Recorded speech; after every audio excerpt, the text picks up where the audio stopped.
आज आपण काही कठीण प्रश्न गणितातील बघणार आहोत. त्यामध्ये पहिला प्रश्न बघा. वर्गमुळात 992.1/4 अशा प्रकारचे प्रश्न असेल, याची उत्तर कशी काढायची? तर इथं पूर्णांक संख्या आणि छेद यांचा गुणाकार येतो. 4 दूने 8 आणि त्याच्यामध्ये ती संख्या मिळवावी लागते. तर 8 अधिक 1 9, 4 9 36, 6 3 4 9 36 आणि 3 39. म्हणजेच 992.1/4 ही संख्या वर्गमुळात 3969/4 अशा स्वरूपात लिहायच्या. यानंतर यांचा वर्गमूळ घ्यायचा आहे 39. या खालोखाल 36 ही संख्या वर्गमूळ निघते.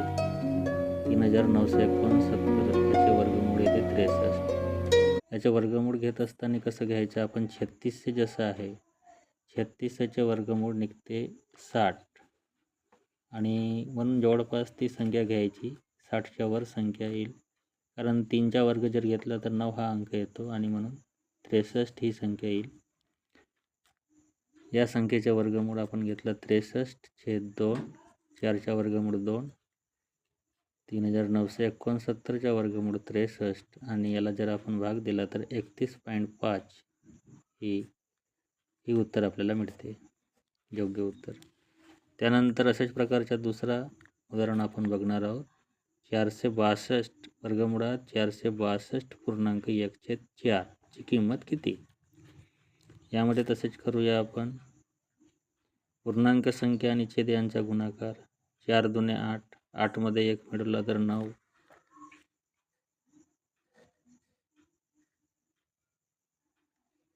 9, 4 सक 24 4, 2, 4 चौ 16, 17 18, 1849 छेद 4. आता 1849 याचे वर्गमूळ जर काढायचे असेल तर 1800च्या जवळपास 18च्या खालोखाल वर्गमूळ 16 येतो. 16 म्हणजेच आपण या ठिकाणी जवळपास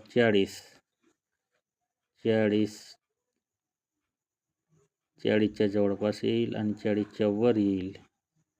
वर संख्या जर घेतला तर 40 नंतर 41 आणि 42 दोन ही संख्या घ्यावी लागेल. 42 याचे वर्गमूळ